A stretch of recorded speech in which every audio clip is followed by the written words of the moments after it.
My name is Wendie-Wilson. I'm with Gifted Journeys. We're an egg donation agency located out of Los Angeles, California, and we work with intended parents all over the world. Although it's more expensive in the United States to go through the medical process and to choose a donor, there are a lot of reasons to do that. One would be because the United States is known for its phenomenal medical care.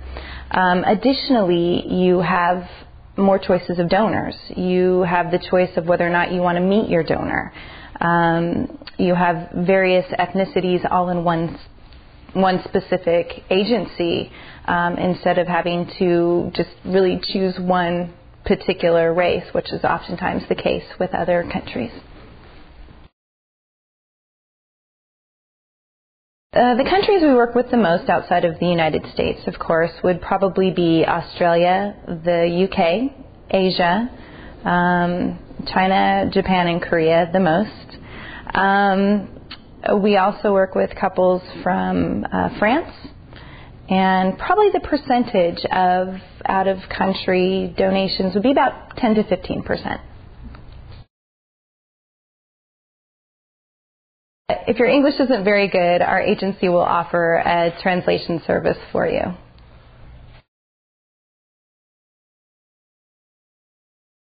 The wait is, I think, mostly up to the intended parent. So if you come in with our agency and you find the donor that you want that day, you can choose that donor and we can move forward. So you could have chosen your donor and have retrieval easily as soon as 6 weeks.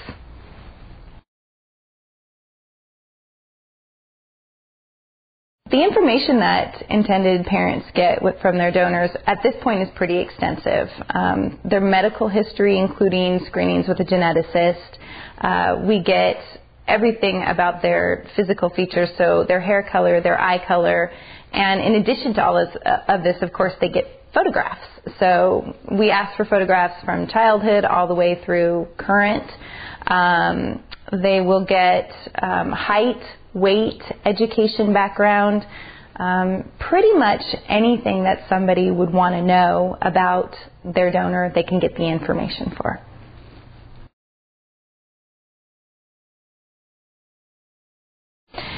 The difference between known and anonymous donor, just briefly, anonymous would be that you got to see their profile and information about them, but you chose not to meet. Known donor is someone that you actually will have physical, a contact with. And I think the benefits of a known donor are any questions you may have about their profile, anything about who they are as people, any additional things that you can't really get from a profile, like, for instance, the face-to-face connection, the authentic relationship that you get from actually meeting somebody in person is going to be nice to carry along with you and to share with your child at some point if they were curious and they wanted to ask. The benefits of anonymous is that you get to move forward with this child as your baby with no preconceived idea of what they're going to look like exactly, or if they're taking after this particular person, or you're never going to have this person in your head. And that's beneficial for some people, whereas meeting your donor is beneficial for others. So it's such an individual and personal process.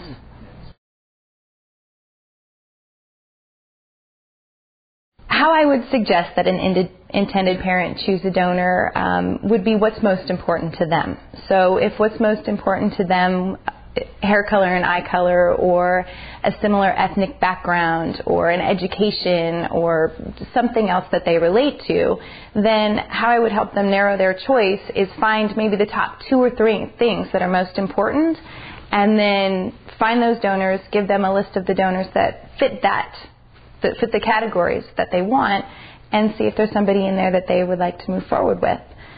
I've also found a lot of times that if somebody says something is incredibly important, like blue eyes and blonde hair or education, I might actually suggest somebody else that I think maybe looks a little bit more like them or fits something else that they like, and oftentimes they'll actually end up going forward with that donor. So sometimes what we think we want isn't necessarily what we end up with.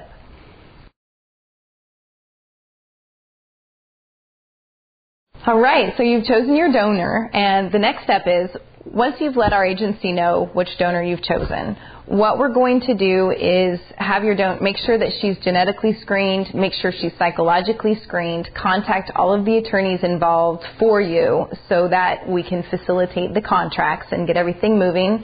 We contact your doctor's office to make sure that they have all of the information on both the intended parents and the egg donors.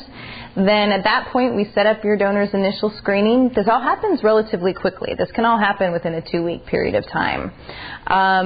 We have your donor going for a medical screening, and as soon as she's cleared, we pretty much can get your calendars set in stone, all your appointments set in stone, and move forward.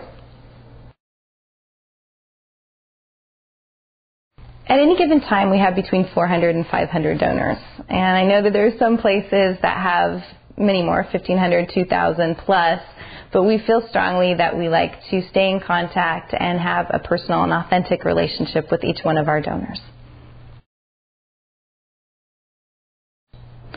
Our donors are screened. They have a genetic and psychological evaluation, and this is with 2 people in this industry that are well-renowned, and they are people that we trust implicitly to screen our donors thoroughly. And in addition to that, everyone in our agency separately talks to our donors, interviews them, gets their background, and tries also to become friends with them.